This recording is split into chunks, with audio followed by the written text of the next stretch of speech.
휴전은 오래가지 못했습니다.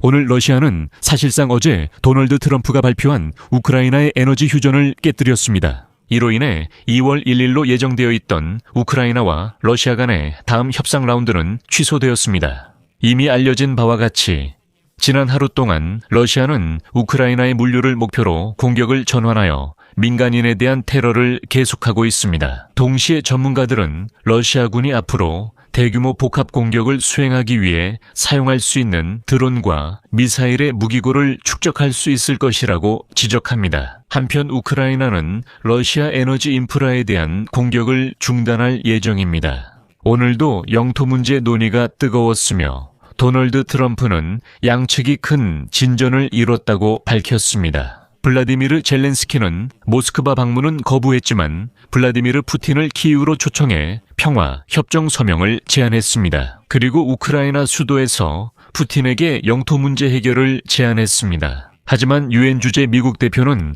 영토 문제가 앞으로 몇 주 안에 해결될 것이라고 밝혔습니다. 자, 이제 이 모든 뉴스를 하나의 논리적인 설명으로 정리해보고 에너지 휴전과 평화 협상과 관련된 모든 것을 함께 논의해 보겠습니다. 제 이름은 알렉세이 패치이고 함께 이 주제를 이야기해 보겠습니다. 하지만 시작하기 전에 이 채널을 구독해 주시고 영상에 좋아요를 눌러주시며 댓글도 남겨주시면 감사하겠습니다. 그리고 제 텔레그램 채널 패치 뉴스도 꼭 구독해 주세요. 채널 링크는 이 영상 설명란에 있습니다. 그곳에서는 최신 뉴스를 실시간으로 전해드리고 있습니다. 그럼 이야기하겠습니다. 도널드 트럼프는 오늘 러시아와 우크라이나 전쟁 종식 협상에 상당한 진전이 있다고 밝혔습니다. 트럼프는 또한 우크라이나와 러시아 연방 간의 에너지 휴전에 대해 언급하며 현재까지 러시아 연방이 우크라이나 에너지 시설을 공격하지 않고 있는 점을 매우 높이 평가한다고 밝혔습니다. 몇 시간 후 이런 인용문이 나왔습니다. 저는 러시아가 매우 추운 날씨로 공격을 일시 중단했다고 말했습니다. 우리는 푸틴 대통령에게 일주일간 공격 중단을 요청했고 그가 동의해 이를 높이 평가합니다. 우크라이나 전쟁 해결을 위한 협상에 관해서는 다음 라운드가 반드시 다시 한번 강조하지만 반드시 2월 1일에 아부다비에서 열릴 예정입니다. 그리고 미국 국무장관 마크 루비오가 밝힌 바와 같이 이번 협상에는 오직 두 나라 즉 우크라이나와 러시아 연방만이 참여할 것으로 예상되며 미국 중재자는 더 이상 없을 것입니다. 하지만 이미 러시아가 협상 무산 신호를 보이고 있습니다.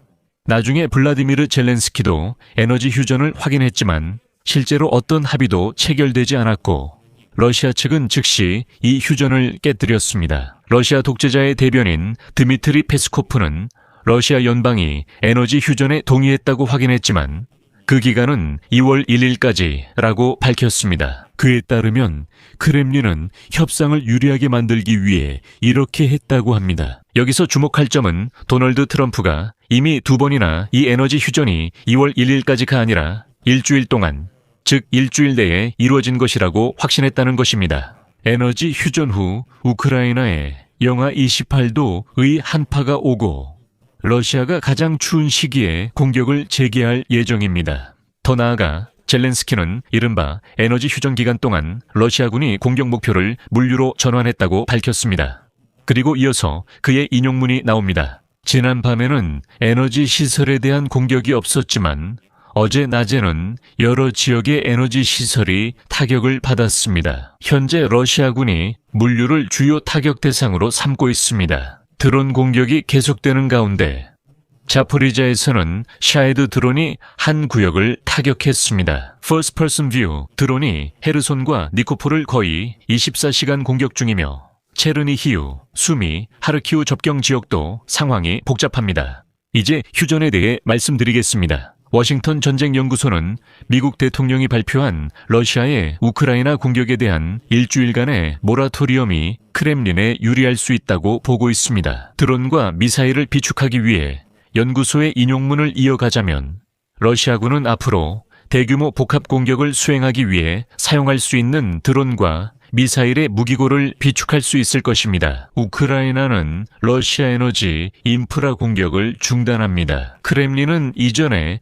인지전의 일환으로 단기 휴전을 제안하며 협상에 대한 준비가 되어 있다는 모습을 보이려고 했습니다. 동시에 우크라이나와 미국이 요구한 민간 인프라에 대한 공격에 장기적 또는 영구적 유예 요청은 거부했습니다. 이런 상황에서 젤렌스키는 우크라이나, 미국, 러시아 간의 아부다비 협상이 연기될 수 있다고 밝혔으며 가장 어려운 문제는 여전히 영토 문제라고 했습니다. 하지만 우크라이나는 러시아가 에너지 시설 공격을 중단하면 긴장 완화에 나설 준비가 있다고 밝혔습니다. 이번 방송에서는 오늘 블라디미르 젤렌스키의 기자회견 주요 발언을 정리하겠습니다.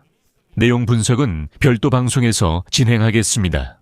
젤렌스키는 러시아가 우리 에너지 시설을 공격하지 않으면 우리도 그들의 시설을 공격하지 않겠다고 했습니다.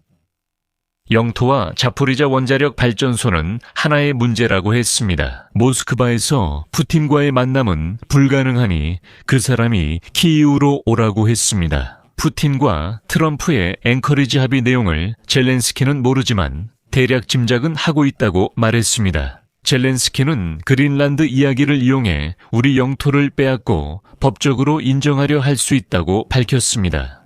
젤렌스키는 평화 계획에 대통령 서명이 필요하다고 확신합니다. 그러나 러시아는 이후에도 우크라이나의 유럽연합 가입을 막기 위해 하이브리드 전쟁을 계속할 것이라고 젤렌스키는 말했습니다.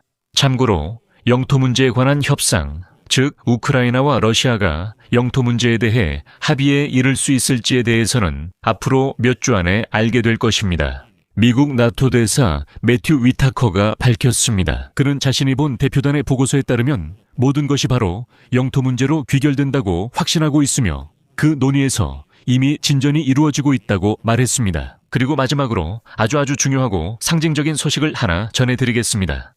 기억하시나요? 바로 어제 러시아 외무장관 세르게이 라브로프가 미국과 동맹국들이 마련한 우크라이나에 대한 안전보장을 크렘린이 거부한다고 소리쳤던 것을요. 즉 서방이 우크라이나의 무기와 군대 지원을 계속 결정한다면요. 라브로프에 따르면 키이우 정권이 계속되면 모스크바는 풍자적으로 대응할 것이며 우리는 동의하지 않는다는 입장이었습니다. 다행히도 라브로프가 말하는 동안 워싱턴은 계획대로 움직이고 있습니다. 오늘 펜타곤 공식 홈페이지에 아주 중요한 소식이 올라왔습니다. 미국이 벨기에에서 우크라이나 F-16 전투기의 수리 및 정비 계약을 체결했으며 이 계약은 2029년까지 유효합니다. 이 계약에는 F-16 전투기와 그 엔진의 중고난이도 기술 정비 그리고 자재 지원이 포함되어 있다고 합니다. 우크라이나를 위한 것입니다. 계약 총액은 약 2억 5천만 달러입니다. 그러니까 라브로프는 물론 반대할 수 있겠지만 우크라이나와 파트너들 간의 합의는 차질 없이 진행되고 있습니다. 여기서 말을 줄이겠습니다. 여러분의 의견과 생각을 이 영상 아래 댓글로 남겨주시고 채널 구독과 알림 설정 그리고 좋아요도 잊지 말아주세요. 여러분, 이 영상이 흥미롭고 유익했다면 아래 링크와 계좌 정보를 통해 후원이나 구독으로 이 유튜브 채널을 응원해 주실 수 있습니다. 이 영상 설명에 채널 후원이 적혀 있습니다.